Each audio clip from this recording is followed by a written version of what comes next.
परमात्मने नमः। केवलम् शिवगमः पार्थ न तत्त्वयुपपद्यते। क्षुद्रं हृदय दौर्बल्यम त्यक्तोत्तिष्ठ परम तपम। हे प्रधानंदन अर्जुन, इस नपुंसकता को मत प्राप्त हो, क्योंकि तुम्हारे में यह उचित नहीं है। हे परम तप, हृदय की इस तुच्छ दुर्बलता का त्याग करके युद्ध के लिए खड़े हो जाओ। पार्थ, माता प्रथा कुंती के संदेश की याद दिलाकर अर्जुन के अंतःकरण में क्षत्रियोचित वीरता का भाव जागृत करने के लिए भगवान अर्जुन को पार्थ नाम से संबोधित करती है।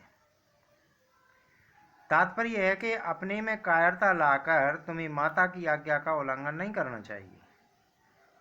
प्रथा कुंती के पुत्र होने से अर्जुन का एक नाम पार्थ भी है। पार्थ संबोधन भगवान की अर्जुन के साथ प्रियता और घनिष्ठता का द्योतक है। गीता में भगवान ने 38 बार पार्थ संबोधन का प्रयोग किया है। अर्जुन के अन्य सभी संबोधन की अपेक्षा पार्थ संबोधन का प्रयोग अधिक हुआ है। इसके बाद सबसे अधिक प्रयोग कौन्तेय संबोधन का हुआ है, जिसकी आवृत्ति कुल 24 बार हुई है। भगवान को अर्जुन से जब कोई विशेष बात कहनी होती है या कोई आश्वासन देना होता है या उनके प्रति भगवान का विशेष रूप से प्रेम उमड़ता है, तब भगवान उन्हें पार्थ कहकर पुकारते हैं। इस संबोधन के प्रयोग से मानो ये स्मरण कराते हैं कि तुम मेरी बुआ प्रथा कुंती के लड़के हो, साथ ही साथ मेरे प्यारे भक्त और सखा भी हो। अतः मैं तुम्हें विशेष गोपनीय बातें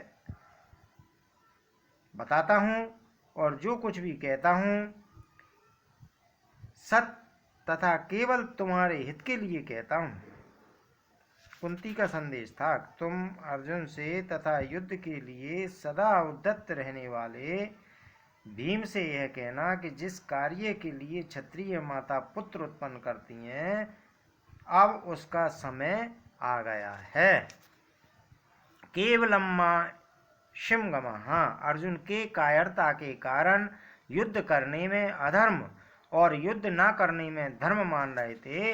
अतः अर्जुन को चेताने के लिए भगवान कहते हैं कि युद्ध न करना धर्म की बात नहीं है, यह तो नपुंसकता यानी हिजड़ापन है। इसलिए तुम इस नपुंसकता को छोड़ दो। न तत्त्वयुपपद्यते, तुम्हारे में यह हिजड़ापन नहीं आना चाहिए था, क्योंकि तुम कुंती जैसी वीर क्षत्राणी के पुत्र हो और स्वयं भी सूरवीर हो। तात्पर्य है कि जन्म से अपनी प्रकृति से भी वह नपुंसकता तुम्हारे में सर्वथा अनुचित है। परम तप, तुम स्वयं परम तप हो, अर्थात शत्रुओं को तपाने वाले भगाने वाले हो। तो क्या तुम इस समय युद्ध से विमुख होकर अपने शत्रुओं को हर्षित करोगे?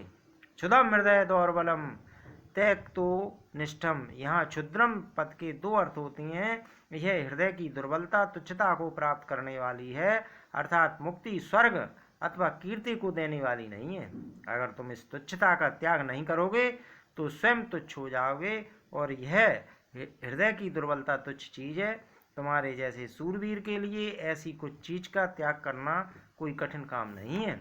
तुम तो जो ऐसा मानते हो कि मैं धर्मात्मा हूँ और युद्ध रूपी पाप नहीं करना चाहता, तो यह तुम्हारे हृदय की दुर्बलता है, कमजोरी है। इसका त्याग करके तुम युद्ध के लिए खड़े हो जाओ, अर्थात अपने प्राप्त कर्तव्य का पालन करो। यहाँ अर्जुन के सामने युद्ध रूप कर्तव्य कर्म है, इसलिए भगवान कहते हैं कि उठो, खड़े हो जाओ और युद्ध रूप कर्तव्य का पालन करो। भगवान के मन में अर्जुन के कर्तव्य के विषय में जरा सा भी संदेह नहीं है। वे जानते हैं कि सभी दृष्टियों से अर्जुन के लिए युद्ध करना ही कर्तव्य है। अतः अर्जुन की थोती युक्तियों की परवाह न करके उनको अपने कर्तव्य का पालन करने के लिए चट्ट आज्ञा देते हैं कि पूरी तैयारी के साथ युद्ध करने के लिए खड़े हो जाओ।